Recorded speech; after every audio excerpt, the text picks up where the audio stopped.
본문 보겠습니다. 데살로니가전서 2장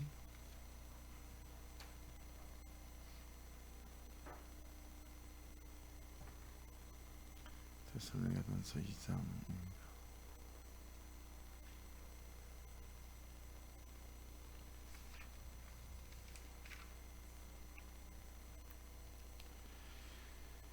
1절부터 12절까지 한 절씩 교독하겠습니다. 제가 먼저 1절 읽습니다. 형제들아, 우리가 너희 가운데 들어간 것이 헛되지 않은 줄을 너희가 친히 아나니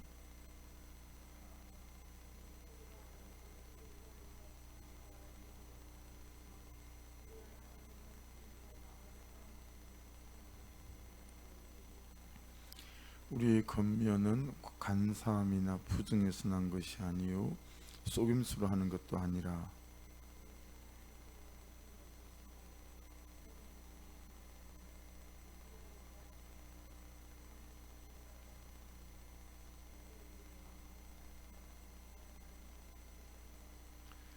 너희도 알거니와 우리가 아무 때에도 아첨하는 말이나 탐심의 탈을 쓰지 아니한 것을 하나님이 정언하시느니라.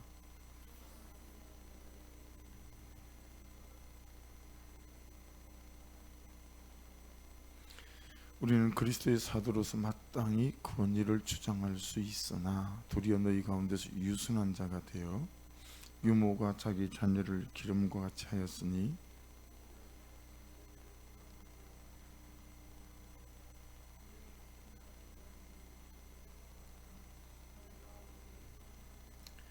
형제들아, 우리의 수고와 애쓴 것을 너희가 기억하리니 너희 아무에게도 배를 끼치지 아니하려고 밤낮으로 일하면서 너희에게 하나님의 복음을 전하였노라.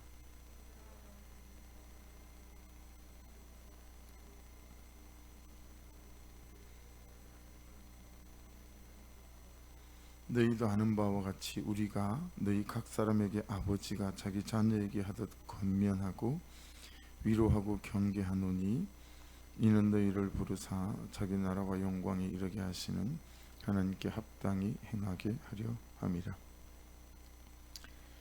아멘. 제가 상태가 좀 안 좋습니다.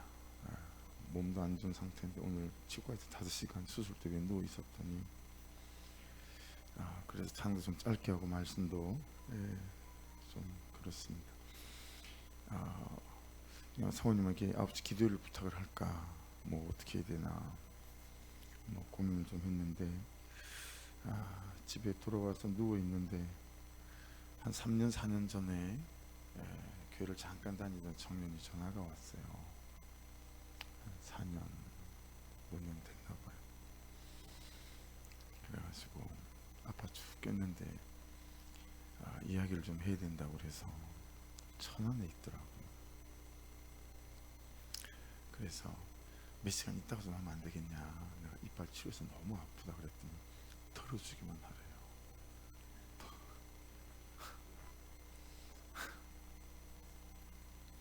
털어주기만 하라고 그러니까 알겠다고 털어만 주겠다고. 그래 한 10분 됐는데 중간에 계속 확인을 하는 거예요. 목사님 듣고 있죠? 그러더니 울면서 전화를 하는 거예요. 그러더니 어떻게 생각하니? 그럼 저보고 말을 하라는 얘기 아니에요.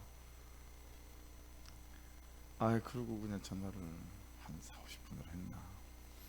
그러니까 무슨 생각이 드냐면, 야, 이 전화 받고 말하는 거 보니까 설교도 하겠다, 이 생각이 드는 거예요. 그래 그냥 다시 교회로 나왔어요. 안 그랬으면 뭐 제가 선생님한테 부탁을 하든가 했을 텐데. 또 제가 전도사 할 때 담임 목사님이 몇 시간 남겨놓고 설교를 시킨 적도 있어요. 나는 이 다음에 안 그래야 되겠다 이런 생각을 했거든요. 몇 시간 남겨놓고 설교를 시키면 되게 난감스러워요. 뭐 설교가 이렇게 하면 나오는 것도 아니고, 그죠? 밥 짓는 것도 아니고. 그래서 갑자기 부탁하기도 그렇고. 근데 그 말하니까 말이 되더라고요. 말을 전혀 못할 줄 알았어요. 얼마나 아픈지. 잇몸 이식을 같이 하니까 그래요. 임플란트만 한 게 아니에요. 그래서 이 잇몸에다가 드릴로 구멍을 한 10몇 개를 뚫어요. 잇몸을 이식해야 되니까. 그 다음에 또 이 잇몸 뼈를 이렇게 긁어내는 드릴로 다시 잇몸 뼈를 긁어내요. 야, 여러분, 또 잇몸이 그 잇몸은 또 왜 이렇게 튼튼한지 드릴이 안 들어간대요. 또 그래서 그거를 이 피를 하여튼 이만큼을 뽑더라고요. 이 피를 회전을 시키니까 원심 이게 이 피가 응고가 되면서 이 이렇게 긁어낸 뼈랑 이렇게 해가지고요 응고시킨 다음에 여기서 이식을 하는 거니까 이게 막 죽겠는 거예요. 얼마나 힘이 드는지. 그 직감만 그러는 것 같아요. 그 직감 얼마나 열심히 세세하게 하시는지 나이가 좀 있으신 분이거든요. 그 직감하지 마세요. 제대로 되긴 제대로 되겠다 싶은 생각이 드니까 일하는 사람의 마음을 아니까 막 참는데 막 몸이 부들부들 떨리는 거 나중에 힘이 돌아가지고 공포의 5시간을 그 청년 아니었으면 오늘 제가 아마 이게 없을 텐데 그 막 울면서 전화를 하는데 안 들을 수도 없고 모스마가 28살 먹은 애가 전화를 그렇게 울면서 하는데 안 들을 수도 없고 빨리 보따리 싸서 빨리 올라와라 뭐 그러고 나니까 청년들이 하는 말이 생각이 나가지고 또 했어요. 왜 그런 사람만 오냐고 또 그럴까봐 말을 해놓고 나니까 알았어요. 우선 보따리에서 올라가는 대로 바로 갈게요 그러는데 전화 끊고 나니까 또 그런 말을 또 그렇게 말하는 거니까 이게 지금 많이 불편해요 제가. 그러니까 자 2절부터 시작을 하려고요. 이어서 2절을 다시 보세요. 너희가 아는 바와 같이 우리가 먼저 빌립보에서 고난과 능욕을 당하였으나 우리 하나님을 힘입어 많은 싸움 중에 하나님의 복음을 너희에게 전하였노라. 그래서 복음을 살고 복음을 살아내고 또 복음을 전하는 삶에는 반드시 크든 작든 강하든 약하든 고난이 있습니다. 그렇죠?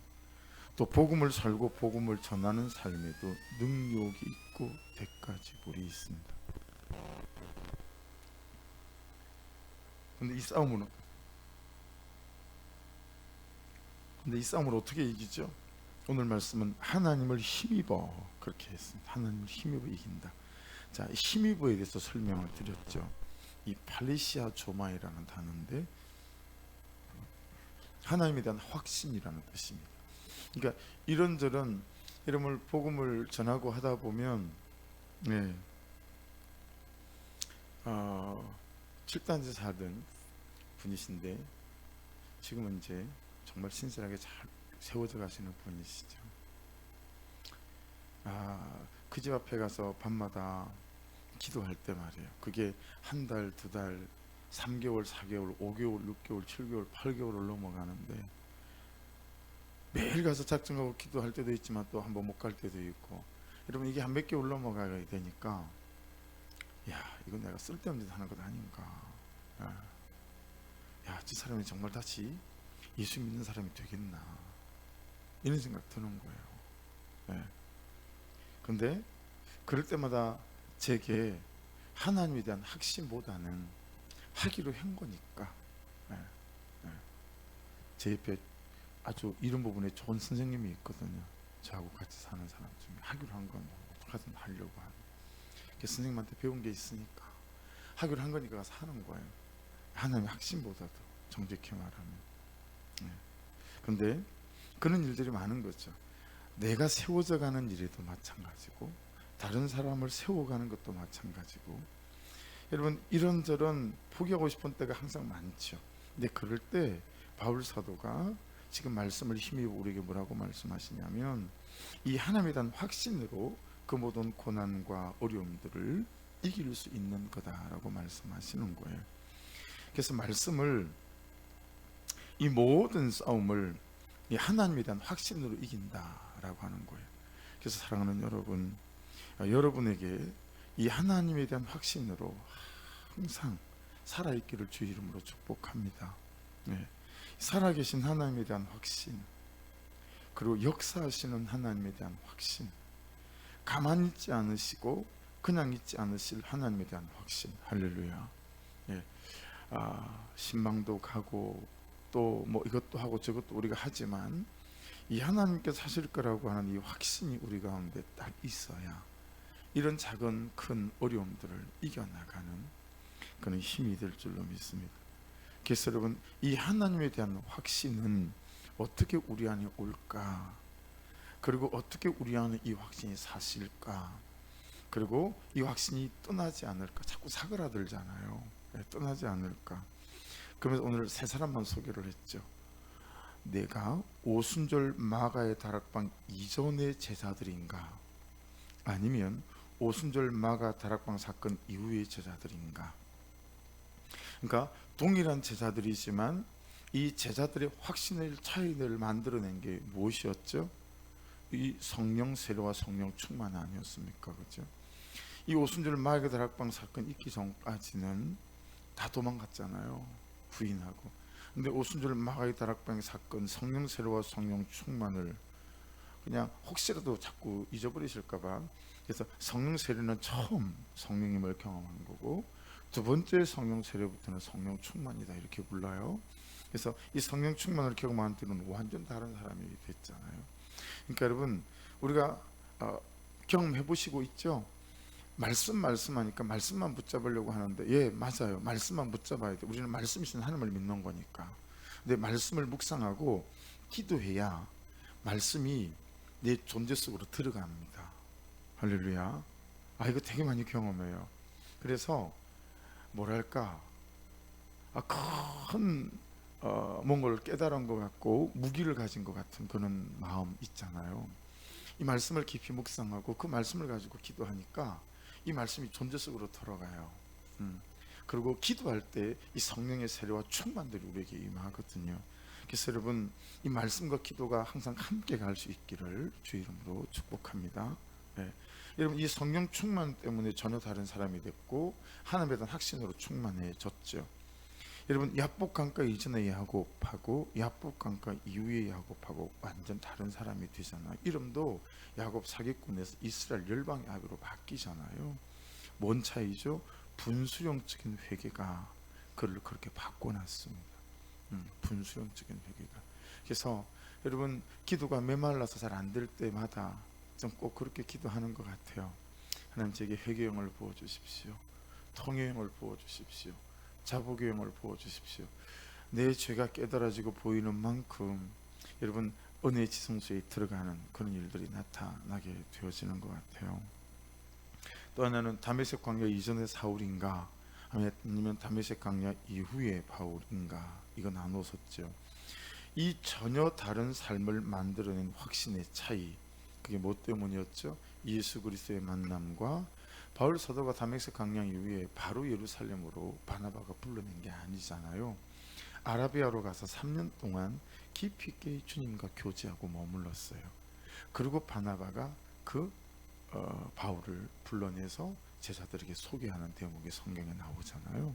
그러니까 여러분, 이 주님과의 만남과 깊은 만남이 우리에게 이 살아계신 하나님에 대한 확신으로 항상 살아있게 만들고, 역사하시는 하나님에 대한 확신으로 충만하게 만들고, 우리 하나님은 절대로 가만히 계시지 않을 거야, 이런 확신으로 우리를 가득하게 만들어 주시는 줄로 믿습니다. 그래서 이 바울과 실로아노와 디모데는 1절에 나오잖아요. 그렇죠? 이 디모데는 이런 세 가지 확신, 살아계신 하나님에 대한 확신, 그리고 역사하시는 하나님에 대한 확신, 절대로 가만히 있지 않으실 하나님에 대한 확신, 이 확신을 가지고 이 데살로니가 지역에도 복음을 전했다라고 하는 것을 알 수 있습니다. 그래서 이 세 가지 확신이, 아침에 로마서를 읽기만 했는데 여러분, 로마서 10장에는 7가지 확신으로 나타나요. 로마서 10장에 로마서 10장에 나오는 7가지 확신. 첫 번째는 뭐냐면, 누구든지 예수를 믿는 자는 부끄러움을 당하지 않을 거라는 확신입니다. 할렐루야. 이게 11절 말씀이에요. 로마서 10장 11절. 여러분, 누구든지 예수를 믿는 자는 부끄러움을 당하지 않을 줄로 믿습니다. 그러니까 여러분, 데살로니가 지역은 빈익비 부익부 되게 심한 동네라고 그랬죠. 항구 도시이기 때문에 되게 잘 사는 사람들도 많았지만 자유시여서 밑바닥에서 정말 힘들게 사는 사람들도 많았어요.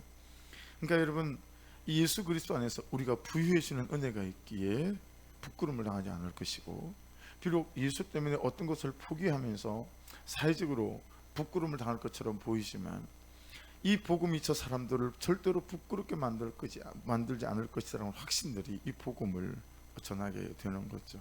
정말 그런 것 같아요. 그래서 요즘 설교자로서, 목사로서 제일 사무치는 기도는, 하나님, 이 은혜를, 하나님 제안해 주시는 이 은혜를 어떻게 잘 설명해서 전달할 수 있는 거죠?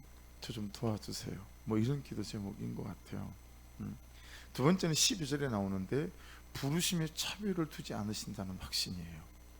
부르심에 차별을 두지 않으신다는 확신. 여러분, 복음을 들고 로데오나 로타리오를 나가서 복음을 전해보면, 여러분 한번 경험해 보세요. 예쁜 자매나 잘생긴 남자한테 복음을 전하기가 별로 마음이 안 땡겨요. 해보시면 알거든요. 그냥 이상하게 그렇더라고요. 해보니까, 노방전도를 많이 해보니까 그냥 이상하게 너무 예쁜 자매는 선입견이 있어요. 아유, 저 예쁜 게 복음이 필요하겠나. 그리고 꼴보기도 싫어요.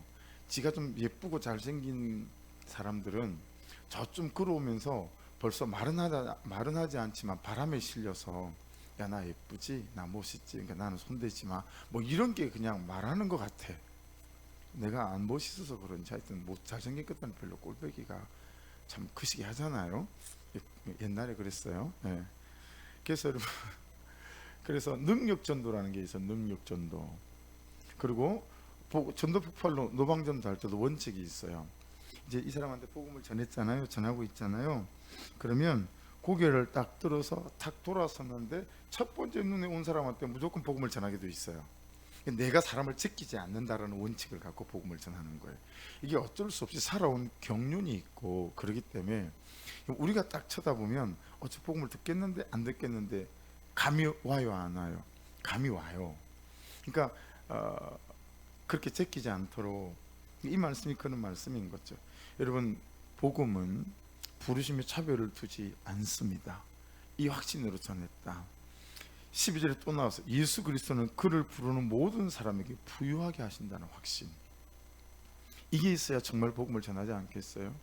네 번째는 누구든지 주의 이름을 부르는 자는 구원을 받는다는 확신입니다. 할렐루야. 예. 다섯 번째는 전파하는 자가 없이는 못 듣고, 자, 이 말씀을 거꾸로 읽은 거예요. 14절 말씀을. 전파하는 자가 없이는 못 듣고, 듣지 못하면 못 믿고, 안 믿으면 주님이 부를 수 없다는 사실에 어떻게 하든 어디든 복음을 들고 가서 전해야 된다는 확신. 이걸 가지고 이분들이 복음을 전했다라는 거죠.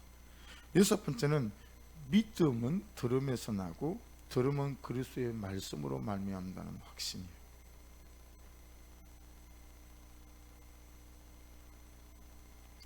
말을 하니까 아프네요.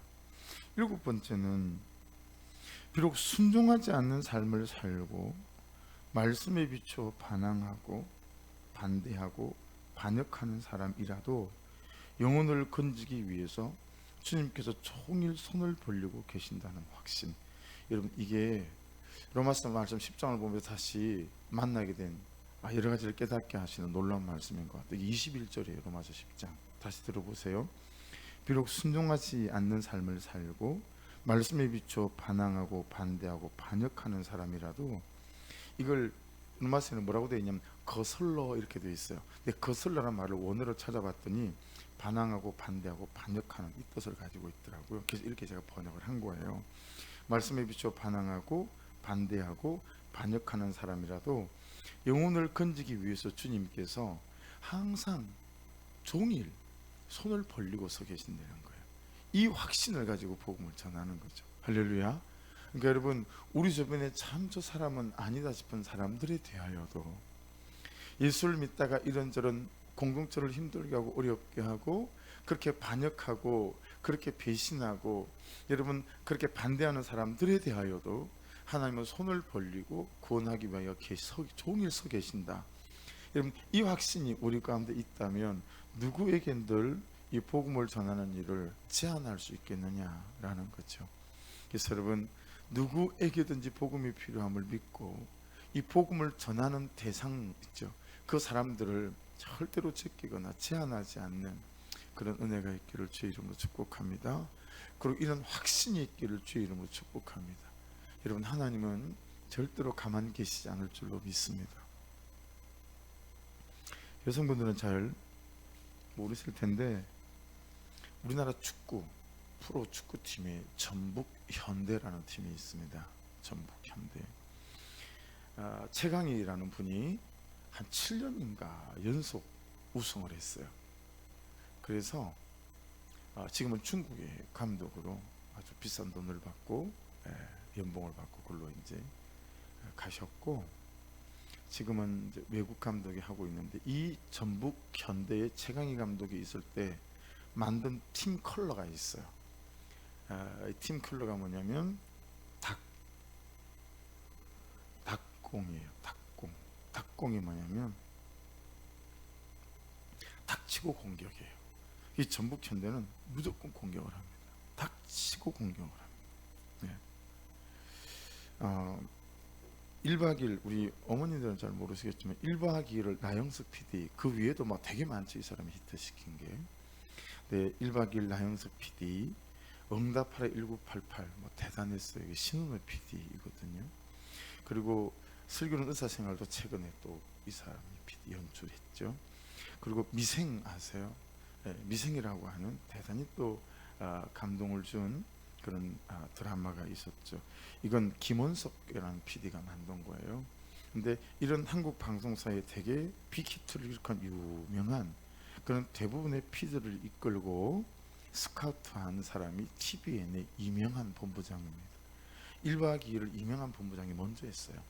이명한 본부장이 먼저 하다가 PD가 먼저 하다가 두 번째 PD가 나영석 PD거든요. 그러니까 대한민국의 유명한 PD들은 TVN의 유명한 PD가 다 스카우트해서 이제 그 사람이 그 본부장으로 했는데, 몇 달 전인 것 같아요. 우연히 그 사람 사무실이 또 그 사람이 나오고 그 보니까 그 본부장 뒤에 칠판에 그렇게 써 있더라고요. 닥치고 시청률 50%. 일단은 프로그램을 만들면 시청률이 높아야 된다 이거겠죠, 그죠? 닭공처럼, 닥치고 공격처럼 닥치고 시청률 이렇게 되어져 있더라고요.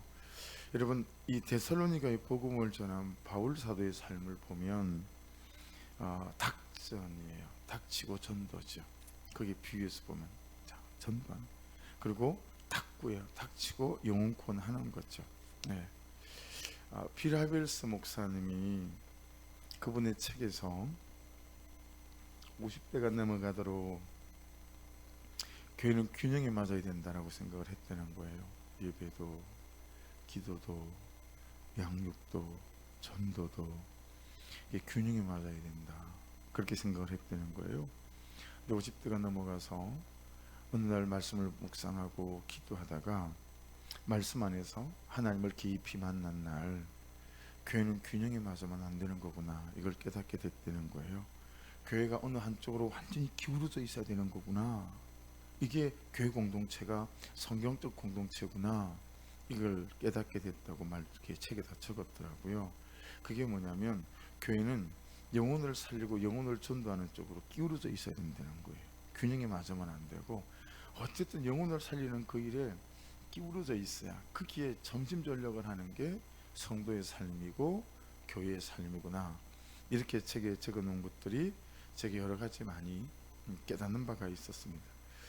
여러분, 교회는, 성도는 이제 우리가 부자 만들어내는 공장처럼 사는 것은 그만하고, 정말 그리스도인은 이제 제발 이 세상에서 알아주는 그 무엇이 되겠다는 삶은 그만 살고, 정말 복음으로 영혼을 구하고 살리는 일에 우리의 삶을 전폭적으로 드리는, 그것이 중심되고 기반이 되는 그런 삶이 살아야 되지 않겠느냐, 그렇게 말씀하고 있다고 믿습니다.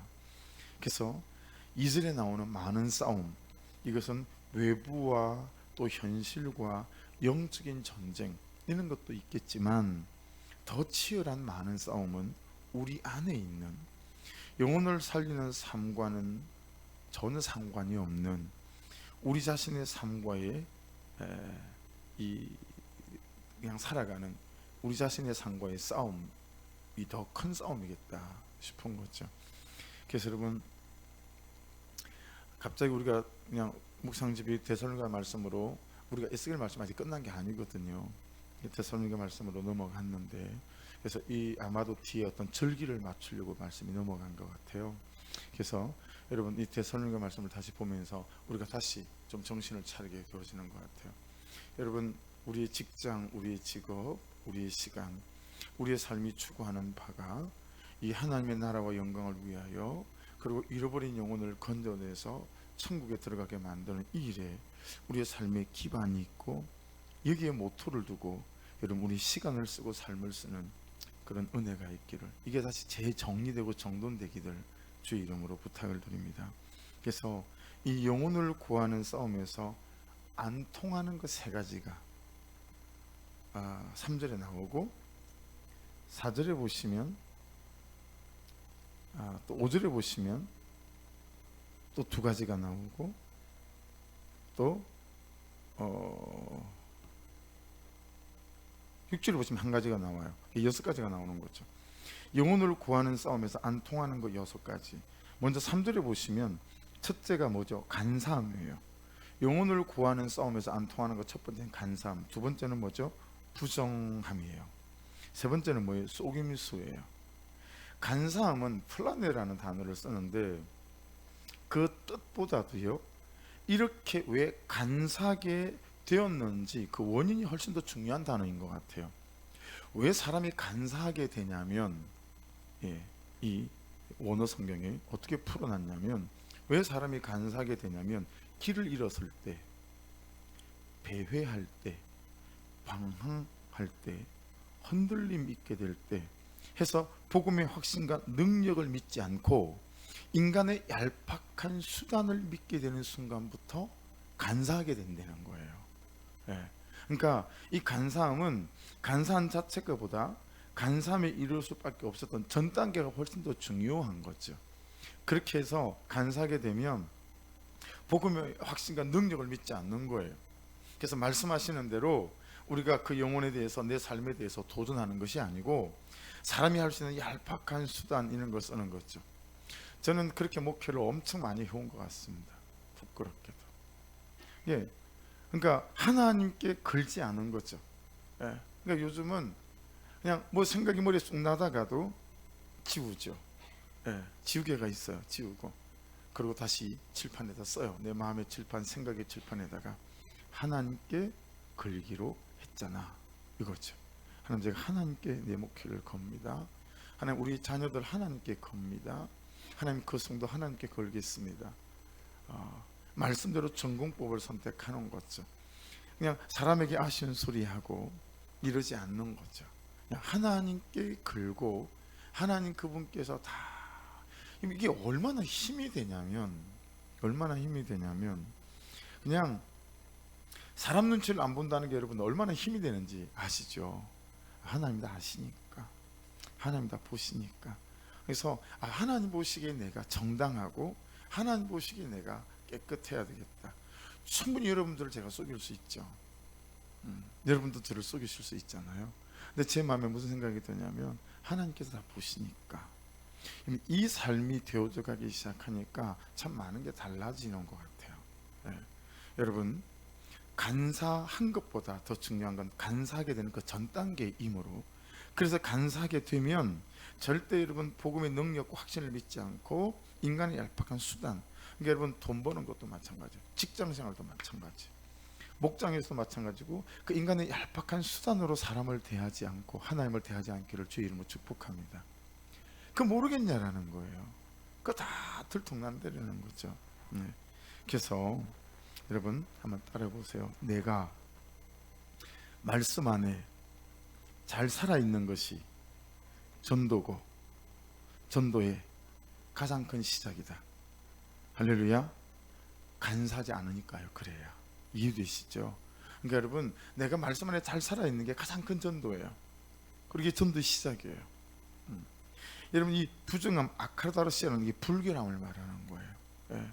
거룩함에 대한 부분들이니까 그렇게 이해하시고 넘어가면 될 것 같고, 세 번째 속임수, 돌로스라는 단어인데요. 이건 믿기, 올가미, 기만, 계략, 술책, 관계 뭐 이런 뜻이에요. 그러니까 이건 여러분 우리가 이렇게 해석하면 될 것 같아요. 그 영혼에 대한 전심, 사람에 대한 진심이 없는 건 한 번을 교회를 데리고 올 수 있지만 그 영혼이 복음을 들을 때까지 붙어 있도록 만들기는 못하는 것 같아요. 이해되시죠? 그래서 한번 우리 청년들 중에 뭐죠? 운중에 있는 그 초밥 전문집 뭐죠? 아, 가고 싶다. 쿠쿠 이빨 나오면 먹고 싶다. 그 쿠쿠 간다 그러면 항상 출석하는 청년이 있답니다. 빕스 간다 그러면 무조건 오는 청년이 있답니다. 한 3번 4번 빕스 사주면 데리고 올 수 있겠죠. 근데 우리에게 그 영혼에 대한 전심과 그 사람에 대한 그 사람을 아끼는 진심이 없으면 뽀롱이 나요, 안 나요?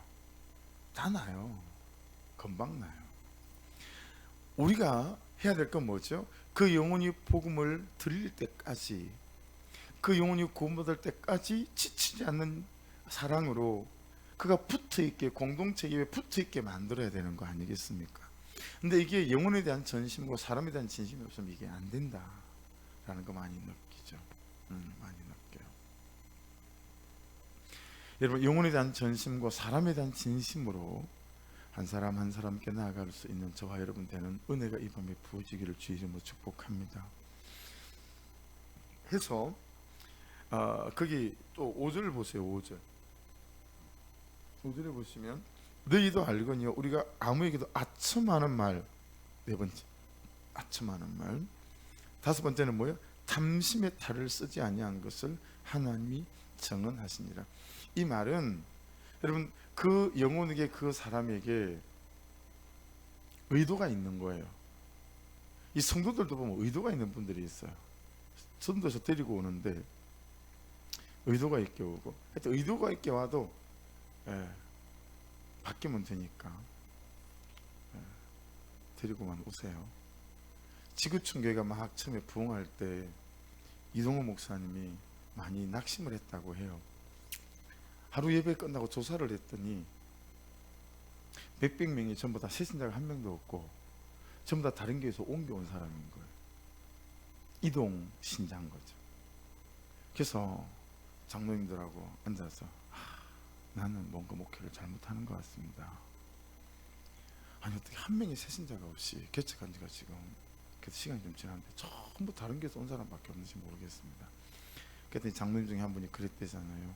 목사님, 염소가 양이 되는 것도 목회입니다. 그렇게 그 명언이에요. 그 장로님 명언이에요. 예, 염소라도 끌고 오십시오. 양이 되게 하실 줄로 믿습니다. 그리고 개척하고 조그만 교회는 또 염소들만 온다요. 양이 잘 안 와요. 주여, 여러분이 그렇다는 얘기는 아니에요. 말 잘해야 되겠구나 이 말은. 주여. 그러니까 여러분 성도들도 보면 의도를 가지고, 목사도 의도를 가지고 그럴 수 있겠죠. 그래서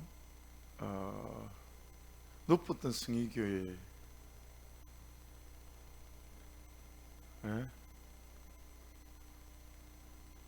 김동호 목사님이죠, 전사님.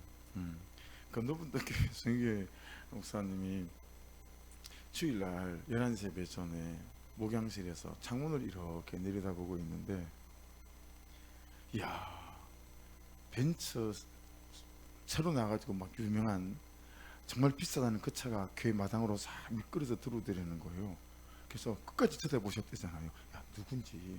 그래서 성도가 좀 있으니까 얼굴 못 알아보면 안 되니까 얼굴 잘 봤다가, 야, 예배 끝나고 인사해야 되겠다 싶어서 끝까지 쳐다보고 있다가 목사님이 자기 주먹으로 자기 머리를 때리면서 미친놈 지랄하네 이랬다는 거 아니겠어요? 그 목사님 괜찮은 목사님인 거예요. 그걸 쳐다보고 자기 머리를 때리면서 미친놈 지랄하고 자빠졌네 이랬다는 거죠. 자기가 미친놈이고 지랄하고 자빠진 짓을 하고 있는 거죠. 내일 목사가 그 짓 하거든요. 그러니까 여러분들이 이 얘기는 무슨 얘기냐면, 성도들에게 잘 살고 못 살고 학벌을 가지고 쳐다보면 안 된다라는 거예요. 삶의 정도가 어떻든 외모의 정도가 어떻든 우리가 사람이라 끌리는 사람이 있을 수 있죠. 그리고 성실하고 잘 사는 사람들 쳐다보면 존경심이 들 수도 있고요. 그러나 여러분, 그런 탐심, 아첨하는 이런 거 말고, 그래서 여러분 고린도전서를 보면 제일 처음에 성만찬은 요즘처럼 이렇게 하지 않았다는 거 아시죠? 성만찬을 처음에는 배부르게 먹었어요. 교회에서 공동체 식사였습니다. 근데 왜 이렇게 바뀐 줄 아세요? 바울 사도가 이렇게 바꿔놨어요. 가만 보니까 잘 사는 사람들, 여러분 우리 학교 다닐 때 도시락 벤또 열면 어때요? 정말 맛있는 반찬하고 많잖아요. 우리는 가장 큰 그게 뭐였어요? 이 벤또에 후라이 하나 엎어주는 거. 나는 후라이 하나 엎어줄 사람이 없었어요. 나는 한 번을 벤또에 후라이 한 번 얹어본 적이 없어요. 내가 그렇게 불쌍하게 살았어요. 주여, 슬프다. 야, 어떻게 그거 한 번을 못 해봤냐고. 소시지 반찬. 아이고, 소시지 반찬. 무슨 소시지 반찬을. 이 고린도 교회도 잘 사는 사람들끼리 딱 모여가지고요 먹는데, 야, 이 장난이 아닌 거죠. 그리고 못 사는 사람끼리 모이는데 우리 같으면 그냥 깍두기 하나 놓고 먹는 거예요. 이 공동체성이 깨지는 거잖아요. 야, 이제부터 성만찬 그렇게 못한다. 배부르게는 집에서 먹고 교회에서는 예수 그리스도의 보혈만, 십자가만 기념하는 만찬이어야 된다. 그렇게 성만찬이 하나님께서 바울 사도를 통해서 정리하신 거죠. 그러므로 여러분, 항상 우리의 눈이 은혜를 입어서, 우리의 생각이 은혜를 입어서 어떤 사람이든 중심으로, 그러니까 왜 그런 사람만 오지? 이러지 않기를 주의 이름으로 축복합니다. 저를 괴롭게 하지 마십시오. 아둘람 주기를 안 써야 되나? 괴롭게 하지 마시고 괴롭게 하지 마시고 따라하십시오. 그게 교회다. 은영 청년들한테 잘 가르쳐요. 은영만 따라하세요. 그게 교회다. 좀 안 하고 싶어가지고. 이 성경에 다 있잖아요. 다 있잖아. 다 있는 거예요. 6절 보세요. 또한 우리는 너희에게서든지 다른 에게서든지 사람에게서는 영광을 구하지 아니하였노라. 이게 영혼을 살리고 전도하는 데 있어서 사람에게 영광을 구하지 않는 거예요. 하나님께만. 그래서 된 거는 어떻게 해야 되죠? 하나님께서 하셨습니다. 근데 저 목회 그렇게 못했어요. 다 내가 한 것처럼, 내가 안 하면 안 되는 것처럼. 지금도 그건 남아 있어요. 내가 안 하면 안 되는 것처럼. 이 일의 우상을 가진 사람들은 이게 자연스럽게 따라오는 건 것 같아요. 그래서 꼭 내가 해야 된다고 생각하는 악함이죠. 그래서 여러분, 사람에게 영광을 구하지 않고 그냥 하나님께서 하셨습니다.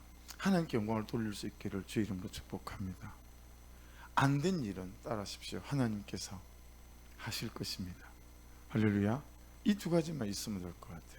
하나님께서 하실 것입니다. 아멘. 그리고 하나님께서 하셨습니다. 근데 이게 참 삶으로 깨닫고 마음 안에는 가득한 것이 있는데, 이것이 내 태도와 말할로 녹여지어서 삶이 되는 것까지는 또 시간이 걸리나 봐요. 그렇다는 거죠. 이 6가지를 여러분 제가 잘 기억해야 될 거라고 봅니다. 그래서 영혼을 구하는 싸움에 있어서 가장 중요한 게 무엇인지 4절을 보면 나와요. 4절 보세요. 오직 하나님께 옳게 여기심을 입어 복음을 위탁받았으니, 이렇게 말씀하잖아요.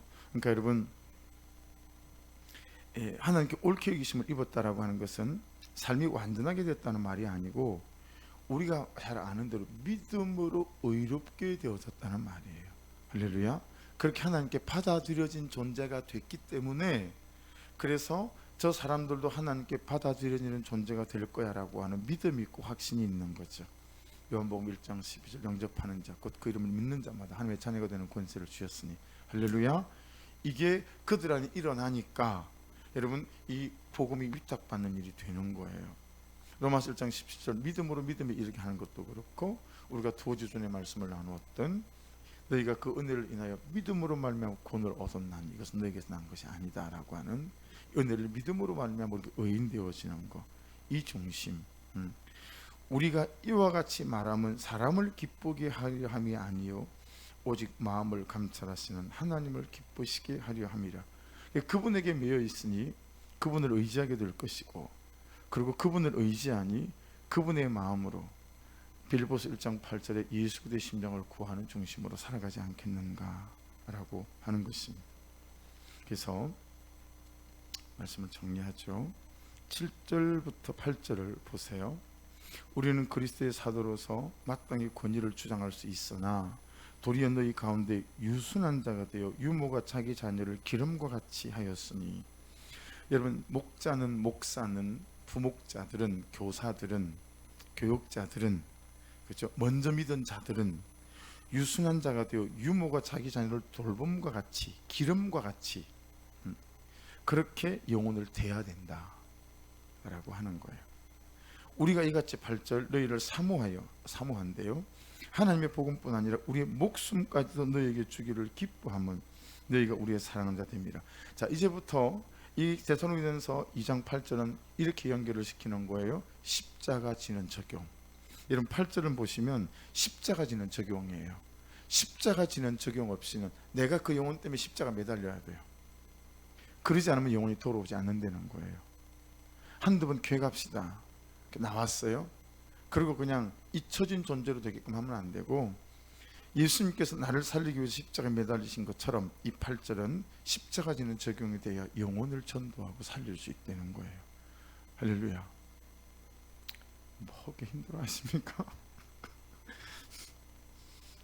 이거 진짜 싫어하는 말씀 1번이 되실 것 같은데, 우리가 이같이 너희를 사모하여 하나님의 복음뿐 아니라 우리의 목숨까지도 너희에게 주기를 기뻐하면 너희가 우리의 사랑하는 자 됨이라. 이 십자가 지는 적용, 그럼 이건 돈 좀 퍼주고 쌀 좀 퍼주고 옷 좀 퍼주고 하는 차원을 뛰어넘는 거잖아요. 그러니까 마땅하다는 거예요. 돈 퍼주고 쌀 퍼주고 옷 퍼주는 거는 마땅하고, 그를 위해서 내가 십자가에서 죽는 십자가 지는 적용하지 않으면 내 자녀가 돌아오겠느냐, 내 남편이 돌아오겠느냐, 우리 부모님이 돌아오겠느냐, 할머니가 돌아오겠느냐, 언영아, 이런 주의 음성이 가족들이 돌아오겠느냐, 십자가 있는 적용을 해야 된다. 여러분들한테 말하는 건 내가 참 쉬운데 이걸 또 저한테 적용하면 또 제가 또 무겁죠. 무겁죠. 그래서 이 유순한, 이 에피오시라는 단어는 여러분 두 가지예요. 친절한 관심과 친절한 태도, 섬기는 거죠. 이렇게 뜻이 좀 더 정확하게 나와 있었습니다. 9절부터 12절, 형제들아 우리의 수고와 애쓴 것을 너희가 기억하리니 너희 아무에게도 폐를 끼치지 아니하려고 밤낮으로 일하면서 너희에게 하나님의 복음을 전하였노라. 자, 그래서 바울 사도는 사례비를 받지 않았어요. 왜 그랬냐면 복음을 전하러 간 동네마다 이미 분위기를 흐려놓은 동네가 대부분이었던 것 같아요. 사기를 친 사람들이 많은 거예요. 이런 종교 저런 종교, 복음이 아니라 다른 걸 전하면서 이 사람들의 재정을 착취한 사람들이, 사이비들이 많았던 거예요. 그래 놓으니까 야, 이게 좀 뭔가 확실하게 좀 구별을 시켜야 되겠다. 그래서 바울 사도가, 여러분 바울 사도는 되게 부잣집 아들이에요. 요즘 같으면 한 1000명 정도, 2000명 정도는 직원이 있는 중소기업 사장 아들이었거든요. 그래서 탁월한 학문들을 배울 수 있어요. 여러분 그 당시에 책을 가진다, 그 당시에 그 시대 제일 유명한 가말리엘이라는 스승님께서 공부를 한다라고 하는 건 엄청난 재정이 들어가는 거였어요. 그래서 바울 사도는 되게 가진 집의 아들이었거든요. 근데 그랬던 사람이 이 복음 때문에 뭘 배우죠? 텐트 만드는 걸 배워요. 누구한테 배우죠? 브리스길라와 아굴라한테 배웁니다. 이 브리스길라와 아굴라가 텐트 메이커들이었어요. 그래서 아주 이 브리스길라와 아굴라는 성경이 그렇게 표현하잖아요. 바울 사도가 복음 전하고 사역을 위해서 자기 목숨들까지 나한테 내줬던 사람들, 이렇게 표현하잖아요. 근데 이 바울 사도가 만들었던 텐트는 문헌에 보면 뭐 100만 원짜리, 200만 원짜리 이런 게 아니에요. 이게 부자들이 써는 몇천만 원짜리 이런 텐트라 그냥 한 달에 하나만 팔아도 먹고 사는 그런 텐트였다고 합니다. 그래서 좀 고가품이에요, 텐트가. 그런 걸 팔아서 그걸 가지고 사역비도 쓰고 자기 생활도 하고 이렇게 했던 거죠. 그래서 형제들아 우리의 수고와 애쓴 것을 너희가 기억하리니 너희 아무에게도 폐를 끼치지 아니하려고 밤낮으로 일하면서 너희에게 하나님의 복음을 전하였노라. 그렇게 말씀하시는 거예요. 또 이제 바울 사도가 이렇게 하니까 다른 사역자들한테 바울 사도는 그렇게 하는데 왜 그렇게 하냐? 그때 이제 주님이 주신 말씀이 있죠. 밭에서 수고하는 소가 사료를 먹고 여물을 먹는 건 당연한 거다. 그 소에 여기다 망을 씹지 마라. 그런 말씀이 있잖아요. 그래서 이제 이게 균형이 잘 맞아야 되는 거죠. 그래서 여러분 하나님 앞에서 저와 여러분이 영혼을 살리는 일을 감당하게 될 때 이 바울 사도의 중심 아무에게도 폐를 끼치지 아니하려고 밤낮으로 일하면서 너에게 하나님의 복음을 전했다. 이걸 보면 낮에는 복음을 전하고 밤에는 텐트를 만들고 그런 때도 있었었구나. 그러니까 그런 삶에 대한 열정과 열심과 성실함이 없이는 복음을 전하는 일에도 어려움이 있을 수 있다 이런 걸 말씀하고 있죠. 그리고 또 한 군데를 어디를 보셔야 되냐면 이건 영혼 구원 때문에 9절부터 12절까지는 영혼 구원 때문에 그렇게 한 거고요. 7절 8절은 내가 복음을 경험했고 구원을 경험했기 때문에 내가 또 다른 영혼에게 그렇게 했다라고 하는 거예요. 그래서 영혼 구원 때문에 그렇게 바울 사도가 살았고 10절은 우리가 너희 믿는 자들을 향하여 어떻게 거룩하고 두 번째 옳고 세 번째 험없이 행하였는지에 대하여 너희가 증인이요 하나님도 그러하시도다. 이 말씀도 참 저는 묵상할 때 어렵더라고요. 그러니까 엎어지고 자빠지고 맞아요. 어제 말씀은 우리가 그렇게 나눴잖아요. 엎어지고 자빠지고 그렇죠. 그런데 이 바울 사도와 디모데와 또 실로아노 안에 어떤 삶의 중심과 마음의 중심이 있냐면 우리가 너희 믿는 자들을 향하여 어떻게 거룩하고 옳고 험없이 행하는지에 대해서 너희가 다 정의는 아니냐. 이 복음 하나 살리고 영혼 하나 살리기 위해서 그들의 삶에 얼마나 조심이 있었는지, 이 복음에 방해받지 않는 삶을 살려고 얼마나 애썼는지. 그러니까 그냥 감정 가는 대로 마음이 가는 대로 살지 않았다라고 하는 거죠. 그러니까 이렇게 사는 삶이 중요한 게 아니라 여러분 우리가 은혜 가운데 성령의 충만함 가운데 있지 않으면 어떻게 있는 삶을 살아가겠어요. 흔히 이렇게 살지 못한다라는 것들에 대해서 우리가 어려워하지 마시고 이건 혼자서 감당하기 어려워요. 목자들끼리 그렇죠? 또 부목자들 안에 공동체 안에서 이 거룩한 삶에 대해서 말씀을 따라가는 삶에서 여러분 용납할 것들 용납하고 용서할 것들 용납하며 또 다른 사람들로부터 용기를 얻고 도전을 받아서 우리의 걸음 한 걸음 한 걸음이 거룩하시기를 주의 이름으로 축복합니다. 오르시기를 주의 이름으로 축복합니다. 험이 없는 삶으로 계속 나아갈 수 있기를 주의 이름으로 축복합니다. 할렐루야. 그렇게 되어질 때 여러분 그냥 우리가 살아있는 것 자체 사는 것 자체가 선교이고 전도가 될 줄로 믿습니다.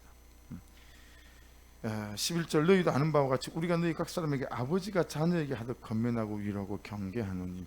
그러니까 여러분 아버지가 자식을 넷을 키워보니까 그래요. 옳은 말 한마디 하려면 잔소리 말고 그 아이가 알아들을 수 있도록 옳은 말 한마디 하려면 한 두어 달 공을 들여야 돼요. 오래 참아주고 기다려주고 품어주고. 우리 옛날 어른들처럼 정말 싫었어요. 밥상머리 딱 안 되면 잔소리를 시작을 해요. 밥 다 먹을 때까지.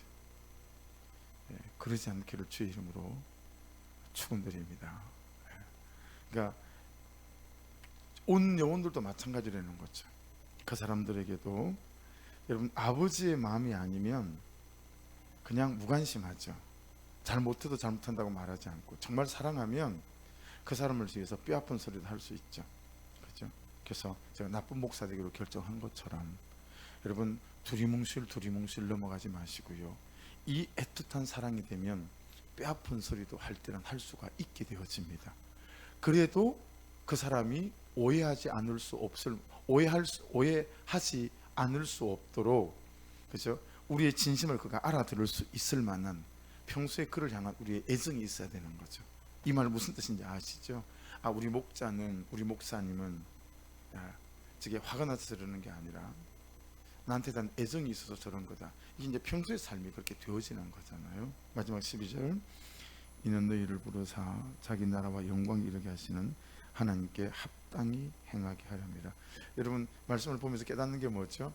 바울 사도는 계속 결국은 끝에 하나님 얘기를 해요. 하나님 앞에서 그가 서 있는 분이었고, 내가 하나님 앞에서 살았고, 돼도 안 돼도 하나님께 가져갔고, 되면 하나님께서 하신 것이고, 계속 하나님께 그가 중심을 두었던 사람이다라고 하는 것을 깨달을 수 있습니다. 그래서 하나님 앞에서 뭐죠? 네? 네, 고람대요. 제가 물어볼 때는 여러분 몰라서 물어보면 기억이 안 나가지고 왜 고람대요. 이 중심이 바울 사도에게 항상 있었던 것 같아요. 아무쪼록 여러분 데살로니가 말씀, 오늘 특별히 오늘 말씀은 이 영혼을 전도하고 사랑하는 일에 우리의 부르심이 있다라는 말씀드리니까 6가지 기억하시고 3가지 확신 기억하시고 또 구원을 받았기에 구원을 받을 대상들에게 그들이 어떤 중심을 갖고 있었는지를 다시 살펴보시면서 한 말씀 한 말씀을 붙잡고 기도해 가시면서 하나님 이런 예수 그리스도의 심장이 있는 사람이 되게 해주셔서 천국에 들어갔을 때 우리 교회가 천국에서 가장 큰 교회가 되고 내 인생의 천국에서 가장 큰 교회가 큰 인생이 되어지는, 이 땅에서 뭐 이런 거 말고요, 천국에 들어갔더니 수백 명 우르르 달려와 내가 당신이 전한 그 복음 때문에 내가 복음이 들릴 때까지 붙어 있도록 만든 당신의 그 전심이 진심이 나로 오늘 여기 들어오겠습니다라고 하는, 여러분 이런 참 감격이 있는 그런 삶에 대한 사모함과 그런 삶에 대한 기도가 여러분에게 다시 부를 때 일어날 수 있기를 주 이름으로 축복합니다. 기도하겠습니다. 말씀 붙잡고 기도하시고, 우리 주변에 있는 복음을 모르는 분들에 대해서도 좀 기도했으면 좋겠고, 특별히 하나님 우리 성도들이 주의를 지키며 예배하는 것들과 새벽을 깨우며 기도하고 또 말씀 묵상하는 이런 일들에 참 은혜가 있도록 도와주십시오. 기도하길 원하고, 몸이 아픈 분들을 위해서, 영적으로 병 있는 분들을 위해서, 예배와 기도 바깥에 코로나로 있는 분들, 하나님 전체가 예배 안으로 이번 주 안에 다 들어올 수 있도록 하나님 은혜를 베풀어 주옵소서. 또 기도하길 원하고, 목사인 제가 영적 사기꾼 되지 않고 싹군 목자 되지 않도록 기도해 주시고, 또 우리 목자들이 정말 영혼을 향한 전심과 진심 있는 목자들, 그렇게 부목자들이 키워지고 세워지는 은혜도 있게 하여 주옵소서. 또 중보해 주시고, 목사님, 사모님, 전도사님, 또 우리 선교사님들, 우리 목자, 부목자들 꼭 놓지 마치고 매번 기도하시는 이름 불러가면서 기도해 주시기를 부탁합니다. 우리 주여 한번 부르고 기도 시작하겠습니다. 주여.